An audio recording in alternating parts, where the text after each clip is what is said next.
7 o'clock. We're going to see how things go. You guys ready?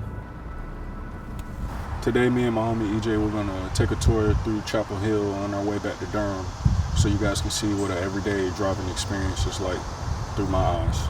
I was about 16, 17. I was in my grandma's car, and when I got done with, all the regular stuff, they were like, we smell marijuana. And I'm like, I don't even smoke, which was a crazy thing because they said they smelled it and there was none in the car. So I had to let them search it because I didn't know my rights at that time. But after they searched it and didn't find anything, they let me go. But still, like,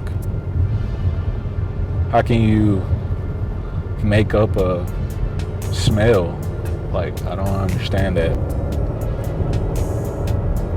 So you can find this on Google. My cousin, for instance, Carlos Riley Jr., he was stopped for smoking marijuana.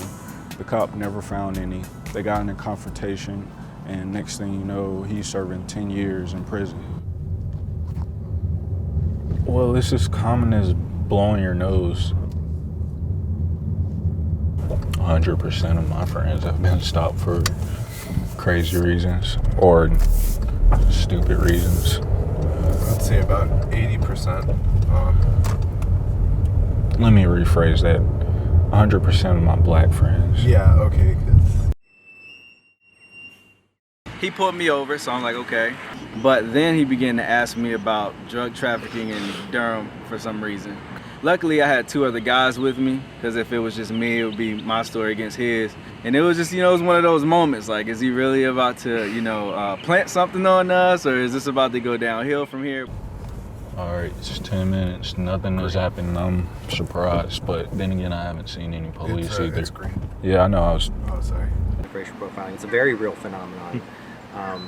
It's not just a manner of anecdotes in Durham. We actually have hard and compelling, statistical evidence of large and unexplainable disparities with respect to both traffic stops and also searches. The data showing the number of black motorists stopped rose steadily in each of the past 5 years. African American men, being 17.5% of the city population, constitute 2/3 of the searched population.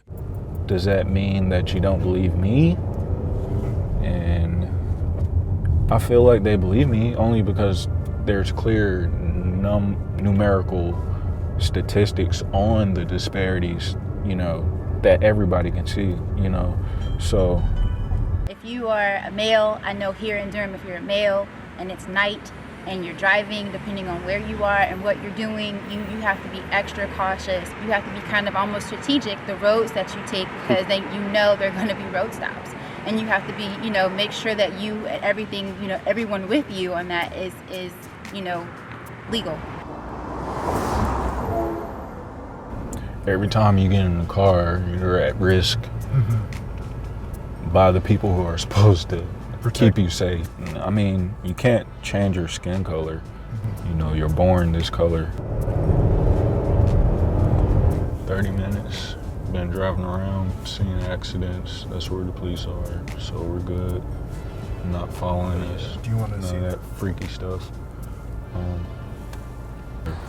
You have to understand what this does to the minds of me and my friends, my black friends, when we get in the car and the statistics are so high against us that I would be lucky today to make it home, but tomorrow I might not be as lucky.